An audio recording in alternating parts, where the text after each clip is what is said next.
Background report ഉണ്ടാക്കും.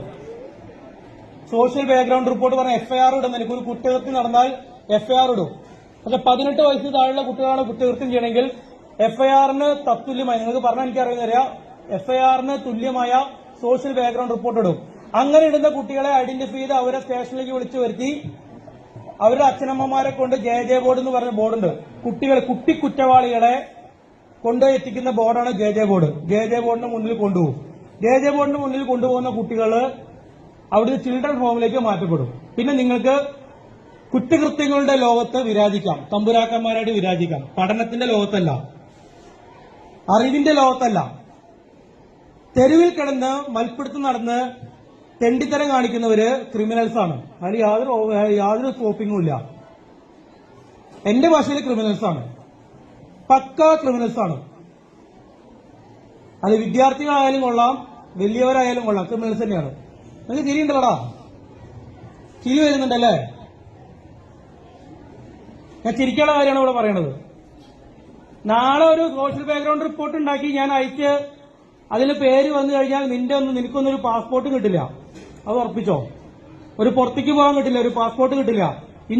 ഇന്നൊരു തൂപ്പുകാരന്റെ ജോലി കിട്ടാൻ, പെട്രോൾ പമ്പിൽ അടിച്ചു കൊടുക്കാൻ നിൽക്കണമെങ്കിൽ പോലീസിന്റെ ക്ലിയറൻസ് സർട്ടിഫിക്കറ്റ് വേണം. ഇവൻ ക്രിമിനൽ കേസിൽ ഉൾപ്പെട്ടിട്ടില്ല എന്ന സർട്ടിഫിക്കറ്റ് വേണം. അവിടെ കമ്പ്യൂട്ടറിൽ ഒരു വട്ടം കയറി കഴിഞ്ഞാൽ പിന്നെ ജന്മമുണ്ടെങ്കിൽ നിങ്ങൾക്ക് ആ ക്ലിയറൻസ് സർട്ടിഫിക്കറ്റ് കിട്ടില്ല. PCC എന്ന് പറയും, പോലീസ് ക്ലിയറൻസ് സർട്ടിഫിക്കറ്റ് കിട്ടില്ല. പിന്നെ ഗോവിന്ദ സ്വാഹ കഴിഞ്ഞ ജീവിതം. ഈ സിനിമ കണ്ടിട്ട് പല തോന്നിയാസ സിനിമകൾ നമ്മുടെ ഇപ്പം ഇറങ്ങിക്കൊണ്ടിരിക്കുകയാണ്. സ്കൂൾ പിള്ളേരെ തോന്നിയാസികളാക്കി കാണിക്കുന്ന, ചിത്രീകരിക്കുന്ന പല സിനിമകൾ ഇറങ്ങിയിരിക്കുകയാണ്. അത് അവർക്ക് പൈസ കിട്ടാൻ വേണ്ടി മാത്രം ഉണ്ടാക്കുന്ന സിനിമകളാണ്. അത് കണ്ട് ഇൻസ്പയർഡ് ആയിട്ട് നിങ്ങൾ തെരുവിൽ കിടന്ന് യുദ്ധം ചെയ്യണ്ട. ഇൻസ്റ്റാഗ്രാമും എനിക്ക് ഇൻസ്റ്റാഗ്രാമും ഇല്ല, ഫേസ്ബുക്കും ഇല്ല. അതുകൊണ്ട് എനിക്കൊരു കുഴപ്പമില്ല. ഞാനൊരു കൂലിപ്പണിക്കാരന്റെ മകനായിട്ട് ജനിച്ചതാണ്, ജീവിച്ചതാണ്. എന്റെ അച്ഛന് കൂലിപ്പണിയായിരുന്നു.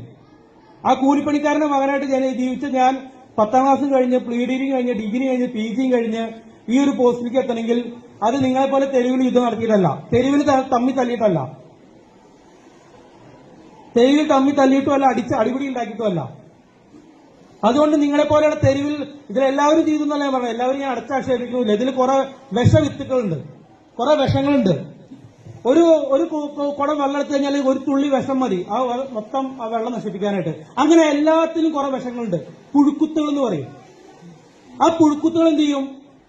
ഒരു ഫ്രൂട്ടില് അല്ലെങ്കിൽ ഒരു പഴത്തിൽ ഒരു പുഴുക്കുത്തുണ്ടായി ആ പുഴു ആ ഫലത്തെ മുഴുവൻ നശിപ്പിക്കും. അങ്ങനെയുള്ള പുഴുക്കുത്തുകളെ നിങ്ങൾ ഐഡന്റിഫൈ ചെയ്യണം, അവരെ മാറ്റി നിർത്തണം. ഇത് പഠിക്കുന്ന പിള്ളേർക്കുള്ള ഏറ്റവും വലിയ കാര്യമാണ്. കാരണം എല്ലാ കുട്ടികളും വലിയ സമ്പന്നന്മാരെ വീട്ടിൽ നിന്ന് വരുന്ന കുട്ടികളല്ല. അവര് ഈ കുഞ്ഞുങ്ങളെയൊക്കെ പഠിപ്പിക്കാൻ വിടുന്നതിന്, വിദ്യാലയങ്ങളിലേക്ക് വിടുന്നതിന് അച്ഛനമ്മമാർക്ക് നല്ലൊരു വിഷനുണ്ട്. നിങ്ങൾക്കുള്ള ഈ ഫെസിലിറ്റീസ് ഒരുക്കി തരുന്നത്, ഈ ഡ്രസ്സ്, കാര്യങ്ങള്, നല്ല വാച്ച്, സ്മാർട്ട് വാച്ചുകള്, പിന്നെ എല്ലാവരും ഒളിപ്പിച്ചു വയ്ക്കുന്ന മൊബൈൽ ഫോണ്, ഇതൊക്കെ, പിന്നെ വണ്ടി ഓടിച്ച് പാർക്ക് ചെയ്യുന്ന വണ്ടികള്, ഇതൊന്നും എനിക്ക് അറിയാത്തല്ല. കുറെ കണ്ണടച്ചു വിടുകയാണ് നമ്മള്. കാരണം നിങ്ങളെ പോലുള്ളവരായിട്ട് മൽപ്പുറത്തെടുത്ത് നമുക്ക് സമയമില്ല, താല്പര്യമില്ല. പക്ഷെ അതാണ് വേണ്ടി വരിക എന്ന് വെച്ചാൽ അങ്ങനെ തന്നെ ഇടപെടും. ഇനി തെരുവിൽ ഞാനാണ് ഇന്നലെ വന്നിരുന്നെങ്കിൽ നിങ്ങൾക്കെല്ലാം അടി കൊണ്ടായിരുന്നു. എനിക്ക് നിങ്ങളുടെ അധ്യാപകർക്കാണ് അടിക്കാൻ പേടിയുള്ളൂ. എനിക്ക് അടിക്കാൻ യാതൊരു പേടിയില്ല. എനിക്കെതിരെ നിങ്ങൾ പരാതിയും പറയാം. എന്റെ പേര് അനൂപ് എന്നാണ്. നിങ്ങൾക്ക് എനിക്കെതിരെ എന്ത് പരാതി വേണം നിങ്ങൾക്ക് തരാം. ഞാൻ പല പണി ചെയ്തിട്ടതാണ്. ഞാൻ ചെറുപ്പത്തിൽ നിങ്ങളുടെയൊക്കെ പ്രായത്തിൽ പണിക്ക് പോയിട്ടുള്ളതാണ്. അതിന്റെ തഴമ്പാണ് എന്റെ കയ്യിൽ കിടക്കുന്നത്. ഞാൻ പണിക്ക് പോയി പണി പഠിച്ചവനാണ്. ഈ പണീനെ വേണമെന്നില്ല. എനിക്ക് ഒരു പേടിയില്ല ഒരുത്തിന്. നിങ്ങൾ അധ്യാപകർക്ക് പേടിയുണ്ടാവും, എനിക്ക് പേടിയില്ല. ഞാനൊരു അധ്യാപകനായിട്ടുണ്ട്, കുറച്ച് കുട്ടികളെ പഠിപ്പിച്ചുള്ള ഞാനും. അപ്പൊ ആ ഒരു പരിപാടിയില്ല. നിങ്ങളുടെ സ്കൂളിൽ ഇപ്പൊ ലാസ്റ്റ് ഒരാള് അദ്ദേഹം പറഞ്ഞു നാട്ടുകാരെ ഇടപെടുന്നു. ഈ നാട്ടുകാരുടെ ഇടപെടൽ കാരണം ഞാൻ ഇപ്പൊ വന്നത് ഇവിടെ. നിങ്ങൾ റോഡിൽ കിടന്ന് തോന്നിയസം കാണിക്കുമ്പോൾ നാട്ടുകാർക്ക് അത് പബ്ലിക് ന്യൂസൻസ് പറയും, പൊതുശല്യം. ഈ സ്കൂളിലെ പിള്ളേര് പൊതുശല്യങ്ങളായി മാറുകയാണ്. എന്തൊരു നാണക്കേടാണ് മക്കളെ. തന്തിയും തള്ളിയും കഷ്ടപ്പെട്ട് പണി എടുത്തിട്ട് ജോലിക്ക് വിടുകയാണ്, പഠിച്ച് നന്നാവട്ടെ വിചാരിച്ച് വിടുകയാണ്.